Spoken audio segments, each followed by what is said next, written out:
Hey there, folks. In this video, I'm going to be making an answer key for the review in which I will explain each problem as I go through. So, without further ado, let's go for it. Number one, we are looking for an arc length. The formula for that is the arc length S equals R times theta, where theta has to be in radians. So we are taking the radius times the radians.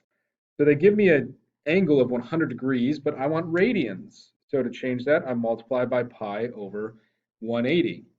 Well, 100 over 180 as a fraction that could reduce down. I'm going to think of this as 10 over 18. That would be 5 over 9 with a pi attached. So this is 100 degrees represented in radians. I'm then going to multiply that by the radius, which in this case is 4. So 5 pi times 4 all over 9, I would get 20 pi all over 9. So now if I wanted to figure out, well, what is 20 pi all over 9? I'd go to my handy dandy calc. 20 times pi, second and then the caret, all over 9. And I'm getting 6.98. Let's see, if I round to the nearest tenth. Okay, I will just call that 7 feet. All right, next one. We have a clock that is traveling from 7 a.m. to 8:40 a.m. So we've done 1 hour and 40 minutes. Well, 1 hour, let me switch colors for you guys. 1 hour is a full lap around. So that is 360 degrees. And 40 minutes, well, let's see. If I started at 12 on a clock, 40 minutes would put me over here at the 8. So each number represents 30 degrees. So 40 minutes is an additional 240 degrees. I add those together and I will have traveled 600 degrees. So we've gone a full lap around and then some.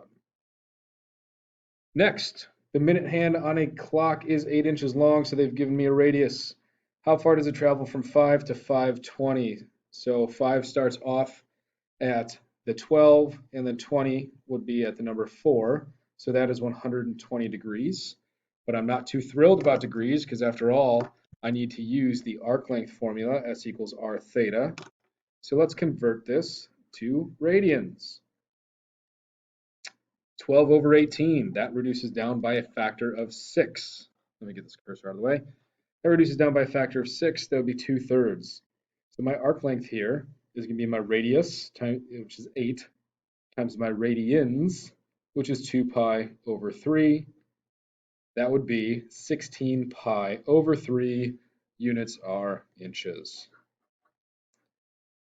All right, more arc length. Perfect. So we're using S equals R theta, as long as theta is in radians. Again, radius times radians. So here I've got my radius, which is 8, times my degrees in radians. Let's see, 315 degrees in radians, put that over 180. They both reduce down by a factor of 45. Okay, so if I did 315 divided by 45 over 180 divided by 45, what would that give me? That would be 7 pi over 4. So that's just shy of 1 full lap around. So we have 7 pi over 4, and that's radians. 8 and 4, that can reduce to a 2 over 1. So 2 times 7 pi, that'd be 14 pi centimeters. On this next one, they already give this to me in radians, so they've done me a big ol' favor there. So my radius is 13. My angle theta in radians is 3 pi over 4. 13 times 3 is 39. 39 pi over 4. Does it reduce? No, it doesn't. So there we go. All right. Onward we go. Let me focus here a bit. All right, we have a highway sign that warns of railway crossing. Uh-oh. All right, do we have some intel here? Ooh, right angles. All right, so right angles are 90 degrees, also known as pi halves radians. The radius of the sign is 24 inches. Find the length of each arc formed by the cross. So we have arcs here, so 4 total arcs. Express your answer in terms of pi. Well, my radius is 24. My angle, theta, is pi over 2. 24 over 2 is 12, so 12 pi inches. Number 7, the radius of a wheel rolling on the ground is 80 centimeters. If the wheel rotates through an angle of 60 degrees, how far does the vehicle move? Well, this is kind of a physics concept here. So if I visualize this, if we have the radius is 80 and it rotates 60 degrees, let's say that that is 60 degrees, the arc length that we create, that's going to match whatever horizontal distance has happened. So when I do this, I'm still going to follow S equals R theta, right? This is just more arc length practice. I know my radius is 80. My theta was 60 degrees, which is pi over 3 in radians. So 80 times pi over 3 would give me 80 pi over 3. What units do we have here? Centimeters. And we're done there. On to the back side. Bum, bum, bum. Unit circle madness. Okay. So I'm constantly going to be referencing back to this. You guys will have this on the actual quiz. You'll notice there are no angle measures given to you. So one thing I'd suggest is put those in there. So 30 degrees, 45 degrees, 60 degrees, and 90 degrees. If you want to fill out the rest, I'm not going to stop you. Heck, if you even want to go to radians, pi over 6, pi over 4, oh, that's a gross 4, pi over 3, and pi over 2. If that helps you, you do you. Within each one of these, it's always going to go cosine followed by sine. And as we talked about in class, the whole acronym of all students take calculus. All trig functions are positive here. Sine is only positive in quadrant 2. Tangent is only positive, the only positive one in quadrant 3. And cosine is the only positive one in quadrant 4. So let's take a look. Cosine is going to be the first number in my coordinates of 270. That would be this point right down here. So that would be 0, comma, -1. So that would be 0. Sine of 0. All right, 0 degrees is right here. Sine is the second number. That's also 0. Sine of 300. 300 is 60 degrees away from 360. So this would be 300 right here. So that is a 60-degree reference angle. So it's going to behave just like this one up here. So sine is rad 3 over 2, but we're in this quadrant, so it's going to be negative. Negative rad 3 over 2. Tangent of 240. 240 is 60 degrees away from 180. So this right here would be 240. If I wanted the tangent, I know it's going to be positive. That's going to behave like a 60-degree reference angle, so like this one here. And tangent, I take the sine over cosine, in this case, rad 3 over 1, or just rad 3. Next up, sine 5 pi over 4. Well, 5 pi over 4 is going to behave like all of the other pi over 4s. So rad 2 over 2, I just need to figure out, is it positive or negative? Well, 5 pi over 4 is slightly bigger than a 4 pi over 4, so it's going to be quadrant 3, which means it's a negative. So negative rad 2 over 2. Tangent of 120. 120 would be this angle right here. Tangent is negative in quadrant 2. This is a 60-degree angle, so it's going to be one of these guys. Tangent is second divided by first, so rad 3 divided by 1, and again, we said there's a negative up front. Number 14, negative 11 pi over 6. Negative 11 pi over 6. I'm not too thrilled about negative numbers in radians, so if I added 2 pi to that, well, I'm going to disguise that as 12 pi over 6. That would reduce 2 pi.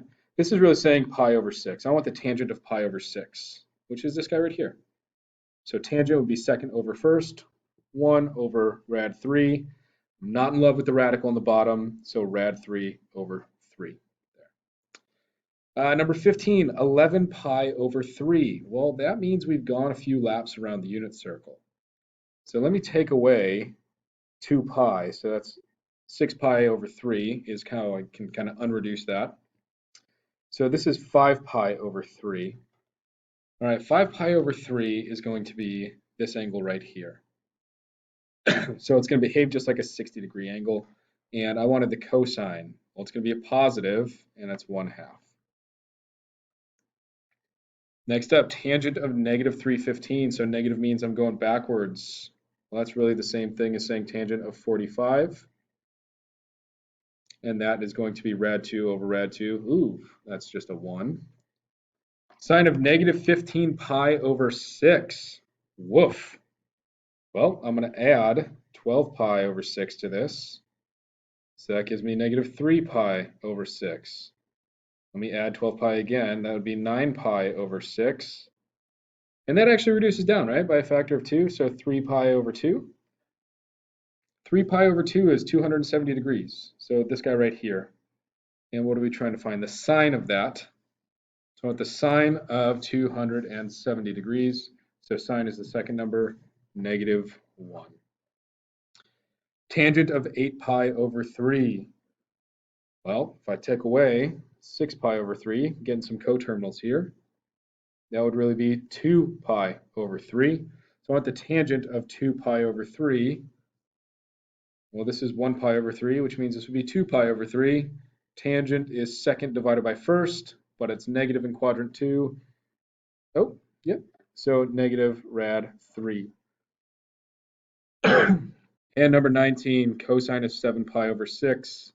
That would be this guy right here. Cosine is going to be negative, and it's going to be the very first value, which is a rad 3 over 2, so negative rad 3 over 2. Holy smokes. Okay. Next up, we want to do some conversions. Degrees into radians, radians into degrees. So degrees to radians, we will multiply by pi over 180. And to go vice versa, 180 over pi. So right here, I'm going to treat this 34 over 18. I'm going to ignore the zeros. They have a factor of 2, so 17 over 9, and that doesn't reduce further. Throw the pi and we're good. Here, the pi's will cancel, which is great. 23 times 180 all over 12. I don't know what that is in my head, so let's have our calcs do it. 23 times 180 all over 12. I'm assuming it might be a decimal. Nope, I was wrong. Okay, 345 degrees. Excellent. Find a positive and negative coterminal angle. All right, so for these ones in radians, we are adding, subtracting 2 pi, but it might be disguised with a different denominator. In this case, it's going to be 16 pi over 8. Over here, we're adding, subtracting 360. So for 21 pi, if I subtract 16 pi over 8, 21 minus 16 is going to be 5 pi over 8. So there's a positive answer. And I can subtract 16 again from that. So if I did 5 minus 16, excuse me, oof, if I did 5 minus 16, I would get negative 11 pi over 8. Over here, we're adding 360. We are subtracting 360. So 162 plus 360 is 522 degrees. 162 minus 360 is negative 198 degrees. Okay, and down here, just in the interest of time, we will only do one of them. We'll do number 26. All right, we have an angle in standard position. It's in quadrant 3. They're telling me the cosine, and cosine is adjacent over hypotenuse, is negative 1 over the hypotenuse of 3, so I don't know this missing side here. Well, if I did some quick Pythagorean theorem, 1 squared plus something squared equals 3 squared, this is going to be negative rad 8. It's negative because we're underneath the x-axis here. If I wanted to find the tangent now, tangent of this angle would be opposite over adjacent, so negative over negative is positive. Rad 8 over 1 is rad 8, or if you were taught how to reduce radicals, to rad 2. All right, so hopefully that helps clarify some things for you. You know the drill. If you have any questions, let me know.